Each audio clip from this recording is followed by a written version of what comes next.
Masih ingat dengan Raisa Hetapi? Potret terbarunya jadi sorotan warganet, begini kabarnya. Kabar kurang menyenangkan Raisa Hetapi kini terungkap saat sang aktor ikut merayakan ulang tahun ke-17 cucu pertamanya, Ramiza Kuntadi. Sosok pria gagah yang biasa dilihat pecinta film Indonesia berakting di depan kamera kini tampak berbeda.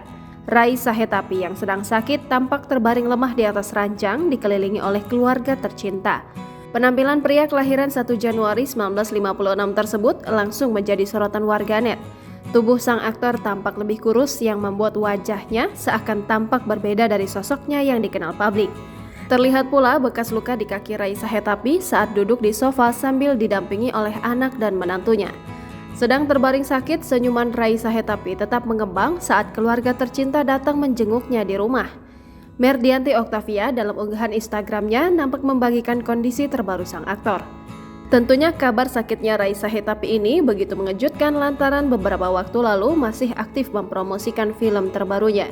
Namun belum diketahui penyakit apa yang diderita aktor berusia 67 tahun ini. Sebelum populer, ternyata Raisa Hetapi hanya seorang anak panti asuhan yang tinggal di Surabaya. Melansir Sri Poku, ia bersama beberapa anak yang lain mencoba tetap hidup di panti asuhan yatim warga Indonesia Surabaya. Menjalani masa-masa kecil hingga remaja, ternyata pria berdarah Maluku ini sudah memiliki cita-cita sebagai aktor.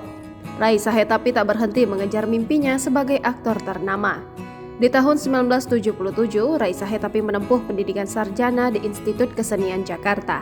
Saat itu ia seangkatan dengan Deddy Mizwar dan Didik Ninitowo. Kemudian Raisa Hetapi lulus pada 1988. Karir pertama Raisa Hetapi yakni pada tahun 1980 dengan filmnya yang berjudul Gadis dan disutradarai Nya Abbas Akub. Saat itulah ia akhirnya bertemu dengan Dewi Yull yang dinikahi pada 16 Juni 1981. Kisah cinta keduanya mengalami cobaan hebat karena tak mendapatkan restu dari orang tua Dewi Yull. Karena perbedaan agama membuat orang tua Dewi Yull tak memberikan restu. Dari pernikahan tersebut, Raisa Hetapi dan Dewi Yull dikaruniai 4 orang anak. Namun sayang pernikahan mereka kandas karena Raisa Hetapi berpaling hati ke wanita lain.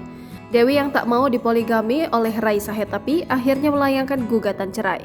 Saat itu Raisa Hetapi tengah jatuh hati dengan Sri Respatini Kusumastuti, seorang janda anak 2. Wanita yang merebut hati Raisa Hetapi ternyata seorang pengusaha kafe dan catering.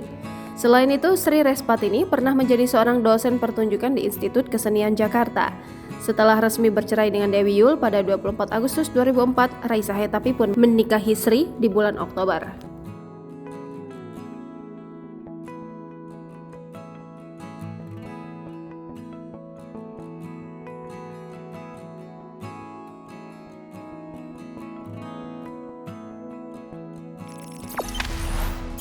Jangan lupa subscribe, share, komen, dan like ya!